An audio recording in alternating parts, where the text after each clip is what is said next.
And that argument, for some reason, has fallen on deaf ears among many people, but not Steve Bucci, who is a visiting fellow and focuses on cybersecurity, military special ops, and defense support to civil authorities. Steve, welcome back to the program.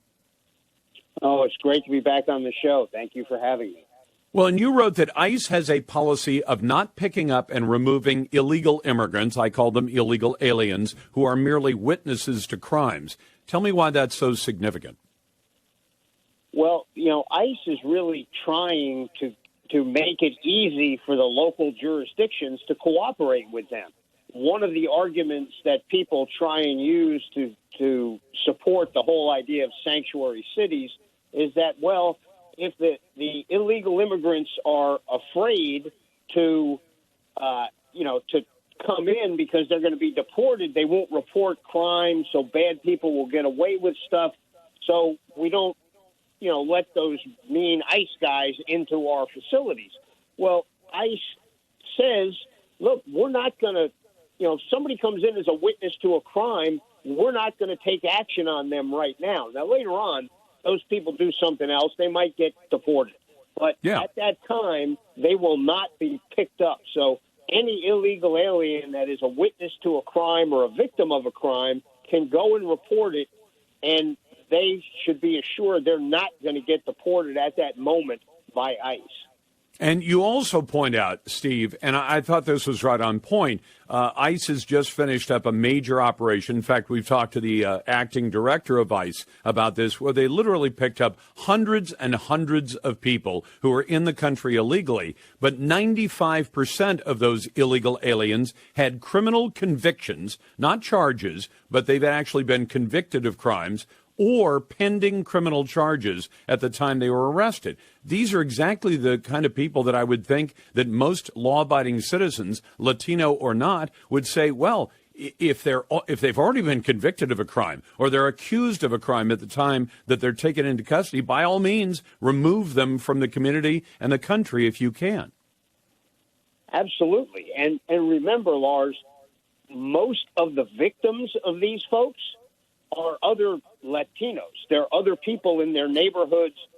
Some of them are illegal aliens also, but a lot of them are legal aliens or citizens that have come here but live in those neighborhoods, and they're the victims. So these folks are like hardcore bad people. ICE is not looking for somebody with a bad taillight or somebody who's working hard and, but they're here illegally. Now, ICE may eventually get to them, and because they are breaking the law if they're here illegally, but they're putting their very precious assets against the most dangerous criminals that are out there among the illegal population, because those are the ones doing the most harm both to legal citizens and other illegals.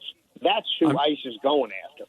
And Steve Bucci, who's a visiting fellow who focuses on cybersecurity, military special ops, and defense support, the final point you make is, and I thought it was especially important, but it's a lot less tangible. When we can say, well, this illegal alien was not turned over to ICE by the local authorities because they call themselves sanctuaries, but you say this has an effect on that it's corrosive to our whole system of laws, because liberal politicians in the biggest cities in America simply say, well, we get to pick and choose which laws we want to follow. Now, I know sometimes individual citizens say, well, I know it's illegal, but I'm going to do it anyway. It's one thing for, a citizen to say, I'm going to do that. I don't agree with it. But when elected officials take part in this, you say this actually tears at our system of laws and criminal justice.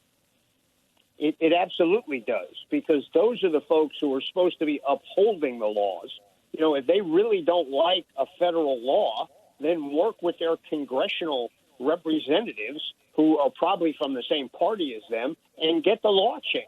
But until that law is changed, which I don't think they're going to get to do, because, you don't just change the law to let people come into the country helter-skelter anytime they want. You can't just jettison it and say we're not going to cooperate and we're not going to obey those laws. And the result of it is, instead of ICE walking into a jail and taking custody of somebody who's already in handcuffs, by signing a piece of paper, when these folks let them go, many times they commit more crimes because there's a lag between that release and when ICE can then find them again out in the community and make that arrest, which may involve more firearms, more violence, more collateral damage, something nobody wants to see. But apparently, it's still good press for the liberal politicians who think this is a good way to go.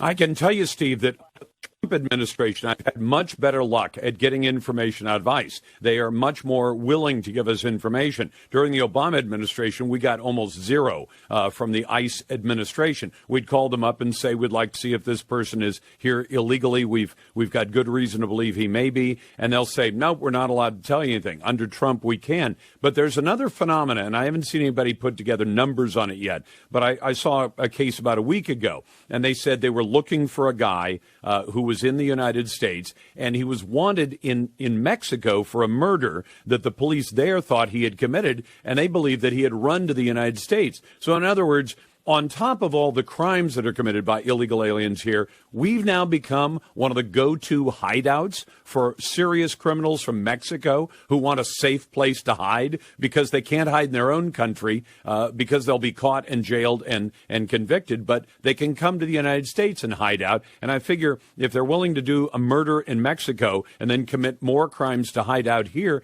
they may be willing to do another murder here and kill an American citizen to keep themselves from being taken into custody. That's a pretty serious, that has serious implications.